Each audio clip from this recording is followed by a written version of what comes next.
इस दुनिया में तीन तरह के लोग होते हैं। पहले वे जो बात बात पर रोने लग जाते हैं, उनके आंसू उनकी आंखों पर ही रखे रहते हैं। दूसरे वे जो इतने पत्थर होते हैं कि बड़ी से बड़ी बात का भी उन पर कोई फर्क नहीं पड़ता, उन्हें रोना आता ही नहीं। और तीसरे वे जो ये जानते हैं कि किस स्थिति में कैसा बर्ताव करना है। अगर आप तीसरी कैटेगरी वाले हैं तो ये वीडियो आपके लिए नहीं है। दोस्तों, रोना बुरी बात नहीं है, लेकिन बात बात पर ही रो देना ये साबित करता है कि आपका खुद के इमोशन पर संयम नहीं है। और जिस व्यक्ति का खुद के इमोशन पर संयम नहीं होता, उस व्यक्ति का कोई भी आसानी से फ़ायदा उठा सकता है। और जिसे रोना ही नहीं आता, अर्थात जो खुद को पत्थर बना चुका है, वो कभी भी जीवन की सुंदरता का अनुभव कर ही नहीं सकता। तो अगर आपको भी लगता है कि आप पहली या दूसरी कैटेगरी में आते हैं, तो आपको ये कहानी ज़रूर समझनी चाहिए। एक बार दो मित्रों ने सन्यासी बनने का निश्चय किया। उन्होंने अपना गुरु चुना और वे सन्यासी का जीवन जीने लगे। उन दोनों ही लड़कों में एक बहुत बड़ा अंतर था। एक का स्वभाव बहुत ज़्यादा कठोर था और दूसरे का बहुत ज़्यादा कोमल। दोनों जब भिक्षा मांगने जाते तो उन्हें भिन्न भिन्न प्रकार के लोग मिलते। कोई उन्हें सम्मान देता तो कोई अपमान। जब उन्हें सम्मान मिलता तो दोनों बड़े प्रसन्न होते, लेकिन जब अपमान मिलता तो एक का हृदय पीड़ा से भर जाता और दूसरे का क्रोध से। ऐसे ही कई महीनों तक चलता रहा। फिर एक दिन दोनों भिक्षुओं के मन में आया कि वे अपनी इस समस्या का समाधान अपने गुरु से पूछेंगे। अगले दिन दोनों शिष्य सुबह सुबह अपने गुरु के पास गए और गुरु जी को सारी बात बताई कि गुरुदेव, जब हमारा कोई अपमान करता है तो हमें बुरा क्यों लगता है। गुरु जी ने उनकी बात ध्यान से सुनी और कहा कि तुम्हें बुरा इसलिए लगता है क्योंकि तुम दूसरों से सम्मान की चाह रखते हो। एक भिक्षु सम्मान और अपमान से ऊपर होता है।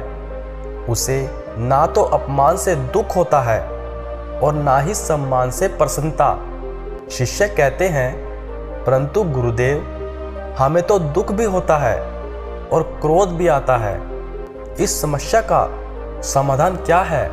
गुरु मुस्कुराते हैं और कहते हैं कि इस समस्या का समाधान समझना है। अब समझने में एक क्षण भी लग सकता है और पूरा जीवन भी। शिष्य पूछते हैं, क्या समझना है गुरुदेव। गुरु कहते हैं कि सम्मान व्यक्ति तभी देता है जब उसे तुमसे कोई मतलब हो। बिना मतलब के कोई किसी को सम्मान नहीं देता। यदि कोई तुम्हारी प्रशंसा कर रहा है तो इसका अर्थ ये है कि उसका कोई उद्देश्य है जो तुम्हारे द्वारा पूरा किया जा सकता है। इसी कारण से वो तुम्हारी प्रशंसा कर रहा है। लेकिन समझदार व्यक्ति कभी भी प्रशंसा से प्रभावित नहीं होता। प्रशंसा से झूठा मुझे इस संसार में और कुछ नहीं लगता। इसलिए अपनी प्रशंसा सुनकर प्रसन्न होना मूर्खता है। गौतम बुद्ध की जब कोई प्रशंसा करता था तो उनके चेहरे पर कोई भी बदलाव नहीं आता था, और इसके उल्टा भी जब कोई उनका अपमान करता था तब भी उनके चेहरे पर कोई भी बदलाव नहीं आता था। क्यों? क्योंकि वे जानते थे कि ना तो प्रशंसा काम की है और ना ही अपमान। ये समझो कि प्रशंसा करती क्या है। वो हमारे कानों में जाकर ऐसा क्या करती है कि हमारा मन गदगद हो जाता है।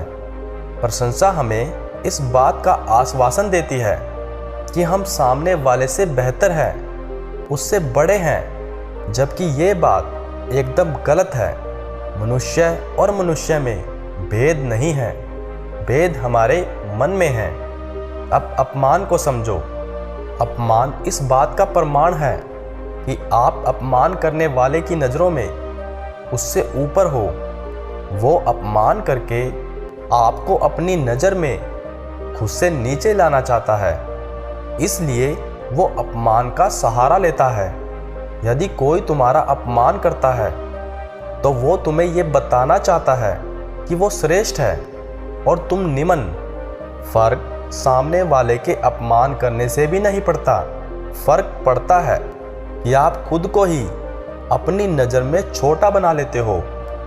आप रोकर या क्रोध कर कर उसकी बातों को सच साबित करते हो। एक समझदार व्यक्ति ना तो रोता है और ना ही क्रोध करता है, वो संयम रखता है क्योंकि वो जानता है कि सच क्या है। ना तो सच अपमान है और ना ही सम्मान। गौतम बुद्ध ने अपने सभी भिक्षुओं से मना करा था कि कोई भी अपनी सिद्धियों का प्रदर्शन नहीं करेगा, लेकिन कुछ गांव वाले एक भिक्षु से उसकी सिद्धि का प्रदर्शन करवा लेते हैं। जानते हो कैसे? उसका और बुद्ध का अपमान करके। वे गांव वाले बुद्ध को गालियां देते हैं और उस भिक्षु से बर्दाश्त नहीं होती। वे गांव वाले उस भिक्षु के सामने शर्त रखते हैं कि यदि उसने एक बांस के ऊपर रखा पात्र बिना बांस को हाथ लगाए उतार दिया, यानी कि हवा में उड़कर उतार दिया, तो वे मान जाएंगे कि बुद्ध शक्तिशाली है, बुद्ध पूजनीय है। और वो भिक्षु ऐसा कर देता है। उसके बाद बुद्ध उस भिक्षु को समझाते हैं और अपने सभी भिक्षुओं से भी कहते हैं कि आज के बाद कोई भी अपनी सिद्धि का प्रदर्शन नहीं करेगा। तो अपमान एक सिद्ध पुरुष को भी प्रभावित कर सकता है। एक बात और याद रखना कि अपमान से ऊपर उठना इतना आसान भी नहीं है। तुम समझो कि आज मैंने समझ लिया और कल मैं अपमान से ऊपर उठ जाऊंगा, तो ये भी संभव नहीं है। इसमें समय लग सकता है। शिष्य पूछते हैं, कितना समय लगेगा गुरुदेव? गुरु कहते हैं, उतना ही समय लगेगा जितना जल को भाप बनने में लगता है। यदि जल को सही तापमान पर एक स्थिति में रखा जाए तो एक समय के बाद वो भाप बन जाता है। ठीक इसी प्रकार यदि तुम खुद पर कार्य करते रहे तो एक समय के बाद ये तुम्हारे लिए संभव हो जाएगा। तुम अपमान और सम्मान के लालच से ऊपर आ सकोगे, परंतु इसके लिए धैर्य और जागरूकता सबसे आवश्यक है। तुम्हें धैर्य के साथ जागरूक रहना है। तुम्हारे भीतर दूसरों के शब्दों को सुनकर जो भाव उठता है उसे पूरी जागरूकता के साथ देखना है और फिर सोच समझकर प्रतिक्रिया देनी है। एक बात जो बहुत कम लोगों को पता है कि अगर कोई तुम्हें गालियां दे, तुम्हारा अपमान करे, तो तुम्हारे शब्दों से ज़्यादा प्रभावी तुम्हारी मुस्कुराहट होती है। यदि तुम ऐसी स्थिति में मुस्कुरा सको तो उसे जो उत्तर मिलेगा उसकी बराबरी तुम्हारे शब्द नहीं कर सकते। शब्द तो कानों तक जाते हैं, लेकिन भाव, मुस्कुराहट हृदय तक जाती है। वे दोनों भिक्षु अपने गुरु की बात सुनकर अपने भीतर एक नई समझ पैदा करते हैं और अपने जीवन में आगे बढ़ते हैं। ऐसा नहीं है कि इसके बाद उनके जीवन में कोई समस्या नहीं आती है। समस्याएं आती है, लेकिन वे इसी तरह से उनका समाधान खोजते रहते हैं और अपने लक्ष्य तक पहुंच जाते हैं। इस कहानी से हमने क्या सीखा? समझिए। पहली बात, अपमान एक झूठ है जो सामने वाला व्यक्ति हमें नीचा दिखाने के लिए हमसे कहता है, लेकिन अपमान शब्द नहीं करते। उसकी बातों को अपने भीतर स्वीकार लेना करता है। हम उसकी बातों को स्वीकार लेते हैं, तब हम अपमानित महसूस करते हैं। दूसरी बात, सम्मान व्यक्ति अपने मतलब के लिए करता है। सम्मान के पीछे सामने वाले का मतलब छिपा होता है, इसलिए सम्मान भी झूठ है। तीसरी बात, ना तो रोते ही रहना है और ना ही पत्थर बनना है। खुद पर संयम रखना सीखना है।